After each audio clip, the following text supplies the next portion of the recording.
ओम साईराम। अध्याय 47 पुनर्जन्म। वीरभद्रप्पा और चन्नबसप्पा की वार्ता। गत अध्याय में बाबा द्वारा बताई गई 2 बकरों के पूर्व जन्मों की वार्ता थी। इस अध्याय में कुछ और भी पूर्व जन्मों की स्मृतियों का वर्णन किया जाता है। प्रस्तुत कथा वीरभद्रप्पा और चन्नबसप्पा के संबंध में है। प्रस्तावना। हे त्रिगुणातीत ज्ञानावतार श्री साई, तुम्हारी मूर्ति कितनी भव्य और सुंदर है। हे अंतर्यामिन, तुम्हारे श्रीमुख की आभा धन्य है। उसका क्षण मात्र भी अवलोकन करने से पूर्व जन्मों के समस्त दुखों का नाश होकर सुख का द्वार खुल जाता है। परंतु हे मेरे प्यारी श्री साई, यदि तुम अपने स्वभाववश ही कुछ कृपा कटाक्ष करो तभी इसकी कुछ आशा हो सकती है। तुम्हारी दृष्टि मात्र से ही हमारे कर्म बंधन छिन्न भिन्न हो जाते हैं और हमें आनंद की प्राप्ति हो जाती है। गंगा में स्नान करने से समस्त पाप नष्ट हो जाते हैं, परंतु गंगा माई भी संतों के आगमन की सदैव उत्सुकता पूर्वक राह देखा करती है कि वे कब पधारे और मुझे अपने चरण रज से पावन करें। श्री साई तो संत चूड़ामणि है। अब उनके द्वारा ही हृदय पवित्र बनाने वाली यह कथा सुनो। सर्प और मेंढक। श्री साई बाबा ने कहा, एक दिन प्रातःकाल 8 बजे जलपान के पश्चात मैं घूमने निकला। चलते चलते मैं एक छोटी सी नदी के किनारे पहुंचा। मैं अधिक थक चुका था, इस कारण वहां बैठकर कुछ विश्राम करने लगा। कुछ देर से के पश्चात ही मैंने हाथ पैर धोए और स्नान किया। तब कहीं मेरी थकावट दूर हुई और मुझे कुछ प्रसन्नता का अनुभव होने लगा। उस स्थान से एक पगड्डी और बैलगाड़ी के जाने का मार्ग था, जिसके दोनों ओर सघन वृक्ष थे। मलय पावन मंद मंद बह रहा था। मैं चिलम भर ही रहा था कि इतने में ही मेरे कानों में एक मेंढक की बुरी तरह टर्राने की ध्वनि पड़ी। मैं चकमक सुलगा ही रहा था कि इतने में एक यात्री वहां आया और मेरे समीप ही बैठकर उसने मुझे प्रणाम किया और घर पर पधारकर भोजन तथा विश्राम करने का आग्रह करने लगा। उसने चिलम सुलगा कर मेरी ओर पीने के लिए बढ़ाई। मेंढक के डराने की ध्वनि सुनकर वह उसका रहस्य जानने के लिए उत्सुक हो उठा। मैंने उसे बतलाया कि एक मेंढक कष्ट में है, जो अपने पूर्व जन्म के कर्मों का फल भोग रहा है। पूर्व जन्म के कर्मों का फल इस जन्म में भोगना पड़ता है, अतः अब उसका चिल्लाना व्यर्थ है। एक कश लेकर उसने चिलम मेरी ओर बढ़ाई। थोड़ा देखूं तो आखिर बात क्या है, ऐसा कहकर वह उधर जाने लगा। मैंने उसे बतलाया कि एक बड़े सांप ने एक मेंढक को मुख में दबा लिया है, इस कारण वह चिल्ला रहा है। दोनों ही पूर्व जन्म में बड़े दुष्ट थे और अब इस शरीर में अपने कर्मों का फल भोग रहे हैं। आगंतुक ने घटना स्थल पर जाकर देखा कि सचमुच एक बड़े सर्प ने एक बड़े मेंढक को मुख में दबा रखा है।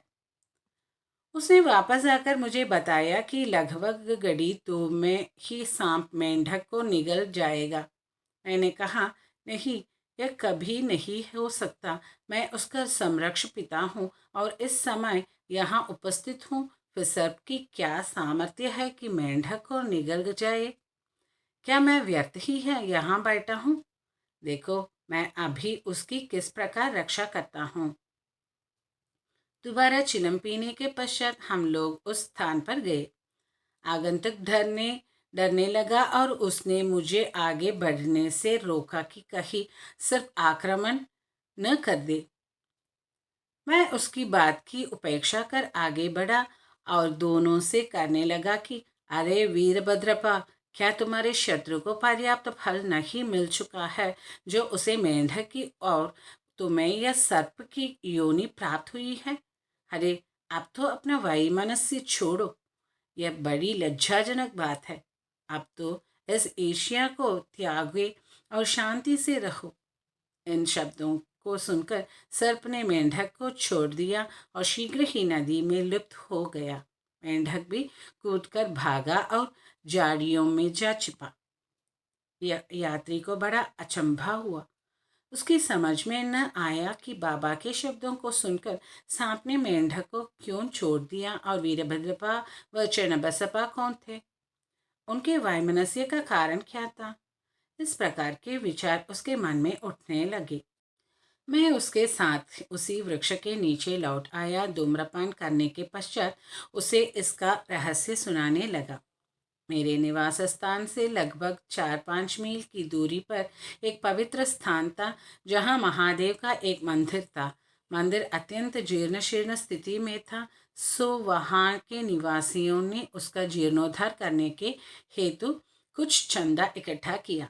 पर्याप्त धन एकत्रित हो गया और वहाँ नित्य पूजन की व्यवस्था कर मंदिर के निर्माण की योजनाएं तैयार की गई। एक धनाढ्य व्यक्ति को कोषाध्यक्ष नियुक्त कर उसको समस्त कार्य की देखभाल का भार सौंप दिया गया। उसको कार्य व्यय आदि का यथोचित विवरण रखकर ईमानदारी से सब कार्य करना था। सेठ तो एक उच्च कोटि का कंजूस था। उसने मरम्मत में अत्यंत अल्प राशि व्यय की। इस कारण मंदिर का जीर्णोद्धार भी उसी अनुपात में हुआ। उसने सब यह राशि व्यय कर दी तथा कुछ अंश स्वयं हड़प लिया और उसने अपनी गांठ से एक पाई भी व्यय न की। उसकी वाणी अधिक रसीली थी, इसलिए उसने लोगों को किसी प्रकार समझा बुझा लिया और कार्य पूर्वत ही अधूरा रह गया। लोग फिर संगठित होकर उसके पास जाकर कहने लगे, सेठ साहब, कृपया कार्य शीघ्र पूर्ण कीजिए। आपके प्रयत्न के अभाव में यह कार्य पूर्ण होना कदापि संभव नहीं। अतः आप पुनः योजना बनाइए। हम और भी चंदा आपको वसूल करके देंगे। लोगों ने पुनः चंदा एकत्रित कर सेठ को दे दिया। उसने रुपये तो ले लिए, परंतु पूर्ववत ही शांत बैठा रहा। कुछ दिनों के पश्चात उसकी स्त्री को भगवान शंकर ने स्वप्न दिया कि उठो और मंदिर पर कलश चढ़ाओ।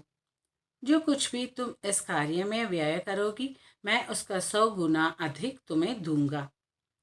उसने यह स्वप्न अपने पति को सुना दिया।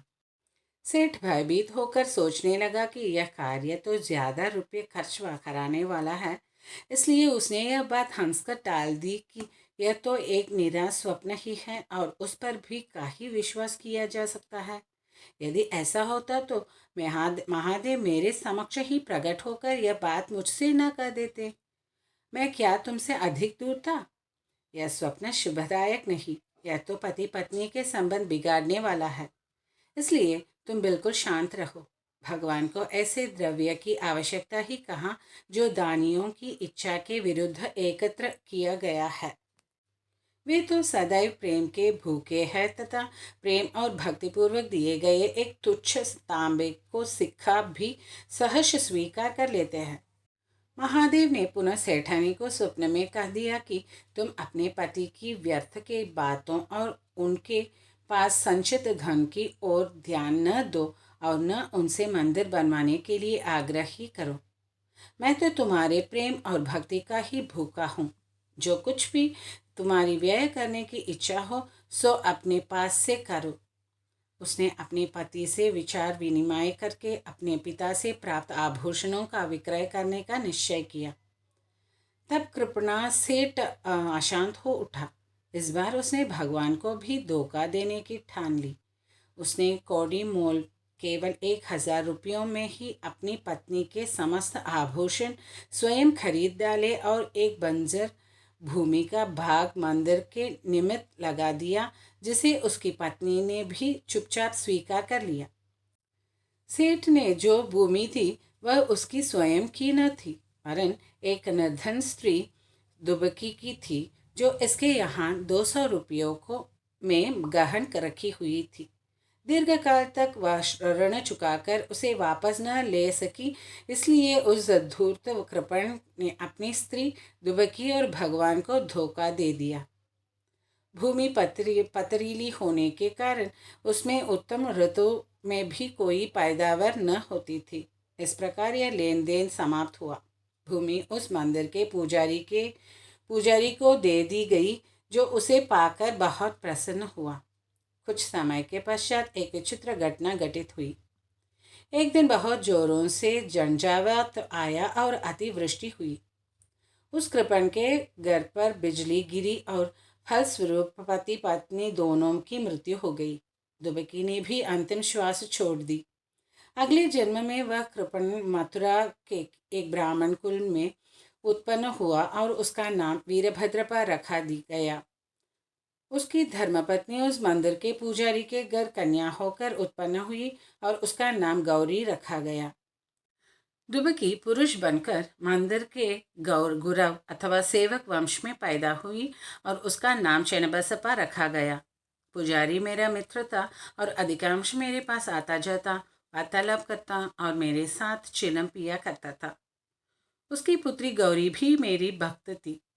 वह दिनों दिन सयानी होती जा रही थी, जिससे उसका पिता भी उसके हाथ पीले करने की चिंता में रहता था। मैंने उससे कहा कि चिंता की कोई आवश्यकता नहीं, वह स्वयं तुम्हारे घर लड़की की खोज में आ जाएगा। कुछ दिनों के पश्चात ही उसी की जाति का वीरभद्रपा नामक एक युवक भिक्षा मांगते मांगते उसके घर पहुंचा। मेरी सम्मति से गौरी की विवाह उसके साथ संपन्न हो गया। पहले तो वह मेरा भक्त था, किंतु अब वह कृतज्ञ बन गया। इस नूतन जन्म में भी उसकी धन तृष्णा नष्ट न हुई। उसने मुझसे कोई उद्योग धंधा सुझाने को कहा, क्योंकि इस समय वह विवाहित जीवन व्यतीत कर रहा था। तभी एक विचित्र घटना हुई। अचानक ही प्रत्येक वस्तुओं के भाव ऊंचे चढ़ गए। गौरी के भाग्य से जमीन की मांग अधिक होने लगी और समस्त भूमि 1,00,000 रुपयों में आभूषणों के मूल्य से 100 गुना अधिक मूल्य में बिक गई। ऐसा निर्णय हुआ कि 50,000 रुपये नगद और 2,000 रुपये प्रतिवर्ष किश्त पर चुकता कर दिए जाएंगे। सबको यह लेन देन स्वीकार था, परंतु धन में हिस्से के कारण उनमें परस्पर विवाद होने लगा। वे परामर्श लेने मेरे पास आए और मैंने कहा कि यह भूमि तो भगवान की है, जो पुजारी को सौंपी गई थी। इसकी स्वामिनी गौरी ही है और एक पैसा भी उसकी इच्छा के विरुद्ध खर्च करना उचित नहीं तथा उसके पति का इस पर कोई अधिकारी नहीं है।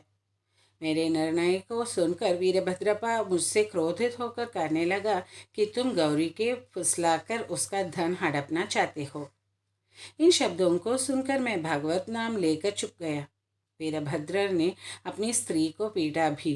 गौरी ने दोपहर के समय आकर मुझसे कहा कि आप उन लोगों के कहने का बुरा न माने। मैं तो आपकी लड़की हूँ, मुझ पर कृपा दृष्टि ही रखे।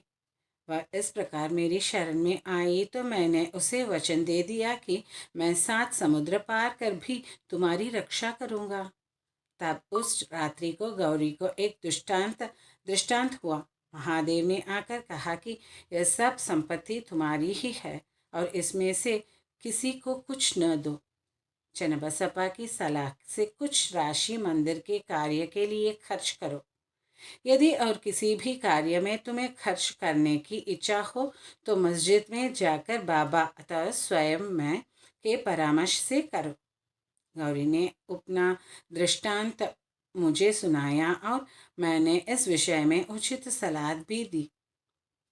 मैंने उसे कहा कि मूलधन तो तुम स्वयं ले लो और ब्याज की आधी रकम चन्नबसप्पा को दे दो।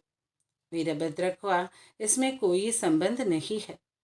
जब मैं यह बात कह ही रहा था, वीरभद्र और चन्नबसप्पा दोनों ही वहाँ झगड़ते हुए आए। मैंने दोनों को शांत करने का प्रयत्न किया तथा गौरी को हुआ महादेव का स्वप्न भी सुनाया। वीरभद्र क्रोध से उन्मत्त हो गया और चन्नबसप्पा को टुकड़े टुकड़े कर मार डालने की धमकी देने लगा। चन्नबसप्पा बड़ा डरपोक था। वह मेरे पैर पकड़कर रक्षा की प्रार्थना करने लगा। तब मैंने शत्रु के पास से उसका छुटकारा कर दिया। कुछ समय पश्चात ही दोनों की मृत्यु हो गई। वीरभद्र सर पर बना और चन्नबसप्पा मेंढक। चन्नबसप्पा की पुकार सुनकर और अपने पूर्व वचन की स्मृति करके यहाँ आया और इस तरह से उसकी रक्षा कर मैंने अपने वचन पूर्ण किए। संकट के समय भगवान दौड़कर अपने भक्त के पास जाते हैं। उसने मुझे यहाँ भेजकर चन्नबसप्पा की रक्षा कराई। यह सब ईश्वरीय लीला ही है। शिक्षा। इस कथा की यही शिक्षा है कि जो जैसा बोता है वैसा ही काटता है, जब तक कि भोग पूर्ण नहीं होते। पिछला ऋण और अन्य लोगों के साथ लेने देने का व्यवहार जब तक पूर्ण नहीं होता, तब तक छुटकार भी संभव नहीं है। धन तृष्णा मनुष्य का पतन कर देती है और अंत में इससे ही वह विनाश को प्राप्त होता है। श्री सद्गुरु साईनाथ अर्पणमस्तु। शुभम भवतु। ओम साई राम। जय साई राम।